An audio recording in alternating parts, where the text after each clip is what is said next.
Welcome back, everyone. Sit tight. We get into some very critical points of this conversation. Well, when you're asking for minimum wage upward review in an election year, it does mean something. Those economics will tell you some of these reasons. Is the current minimum wage reasonable considering what is obtainable in some other climes? Let me quickly show you this information right on your screen. So we got this from some countries in Africa and some countries around the world in comparison with what is obtained in Nigeria. Look at it. In Canada, UK, US, see how they from the highest over 2,000 in Canada, UK 1,000, over 1,600, South Africa, and if you look at it, pays the highest perhaps on the continent. Ghana pays higher than Nigeria, and Nigeria pays about the same thing with Angola and Rwanda, about $19.8. So we have to convert all of these to dollars so you can make a sense of the comparison that we're giving you. But take a look at this. If an upward review might be a good idea, but how sustainable and what is the solution out of what may appear as a very big trouble? When workers go on strike, they say they will get to the street in the coming days. November the 6th. That is the ultimatum. My partner tonight on the program is one of the labor leaders, Mr. Joe Ajaero. He's the president of the United Labour Congress and an economist, the director general of the LCCI, Mr. Muda Yusuf. Thank you so much, gentlemen, for coming on the program. And let's get back to the conversation. So I caught you there, Mr. Yusuf, and the crux of the matter is the economics of the financing of the state. How sustainable are these states? Can all the states pay the same thing? Can they not pay based on their own purse and what they earn? Well, clearly, all the states don't have to pay the same level of salary. First, the cost of living varies from state to state. You cannot compare the cost of housing, the cost of transportation, the cost of feeding, the cost of healthcare in a place like Lagos or Abuja or Port Harcourt to a place like Jigawa, Ekiti, Kogi, and some other states like that. So there's that differential in cost of living. Secondly, there's also the differential in the capacity of the states, particularly from the point of view of the revenue that they earn, either from FAC or from internally generated revenue. So it's only equitable that states pay according to their capacity and according to the cost of living across the states. Let me put you on the spot, Mr. Yusuf. The question is, at this point that we are in, some of the state governors will meet maybe tomorrow, and they will be making their decision. 30,000. From what we know, how things stand right now, is there a crisis in the offing? Perhaps there is a crisis, given the current structure of the federation. But again, we must realize that we are dealing with human beings. We are talking of a human being, a man or a woman. We are talking probably married, have up to 3 or 4 children. They have to pay school fees. They have to pay for transportation. They have to pay for healthcare. They have to pay for housing. So all these things, how do you expect a human being to live within this kind of salary framework? So it's also not fair.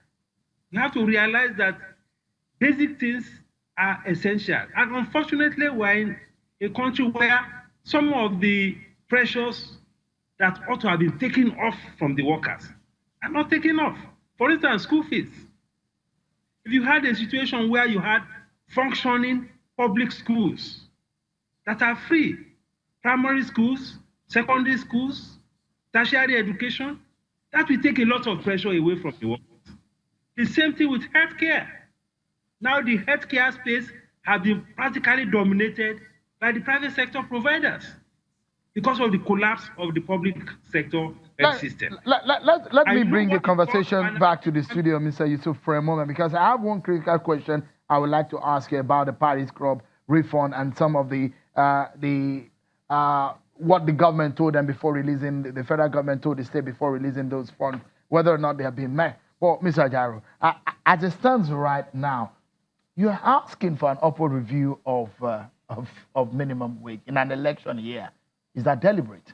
Well, it's not deliberate. It's because the federal government wasted time and state governments, between 2016 to 2018.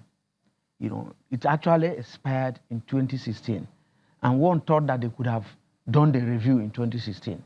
But avoided it 2016, avoided it 2017, and reluctantly accepted it in 2018. So it is not a fact of keeping it on the election year. There are going to be more deliberations tomorrow. Should they not agree on a particular way to go, what will be your next reaction? Should who not agree? The state governors? Because they are critical. No. It doesn't come. The state governors cannot hold us to ransom. What would you do? Well, you see, you can see that that's the divergent views and stance as of today. The state governors were represented by 6 states at the tripartite committee. And after deliberation and agreement reached, they won't tell you they are meeting. When they now meet, they decide what to pay. I understand that you are hitting the street to protest. Tomorrow. You're starting, it's a nationwide protest. Yes. And you're going on strike on the 6th of November. Clearly. So you are ready for a showdown? Oh, it's not to demand for our rights. Unless somebody tells us or convinces us that a family can live on 30,000 in a month. This is a very critical question. I'd like you to answer very quickly also.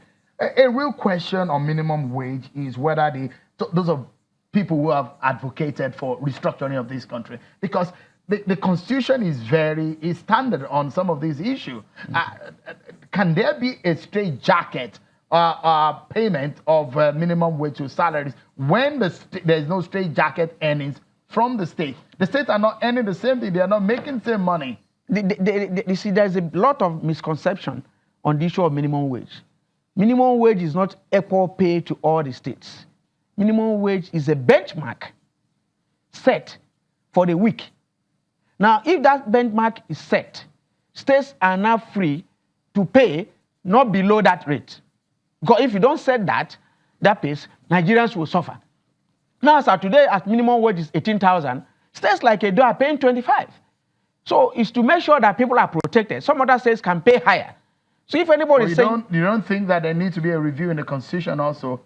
On what? On the issue of the standard for each of the states. There's no way you will review the Constitution that will not have a basic minimum, or that will not recommend certain qualification in WAEC or GCE for you to even contest for presidency in Nigeria or governorship. Our time is up, but I'd like Mr. Yusuf, just in 30 seconds, to tell us. The Paris Club refund is supposed to help some of these states pay salaries. We understand that some of them are still owing salaries up to 5-6 months, isn't it, Mr. Ajaro? And as it stands right now, going forward from what we have today, there seems to be more trouble if those workers go in protest on the streets.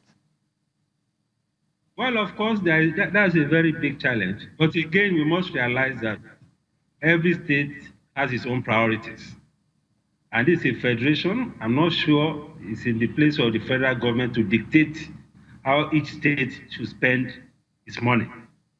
So if they take the Paris Club, and if they feel that there are some other priorities beyond paying the wages, maybe.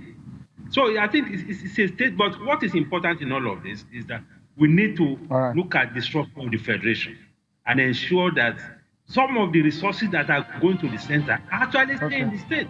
All right. That is very important. Your final word?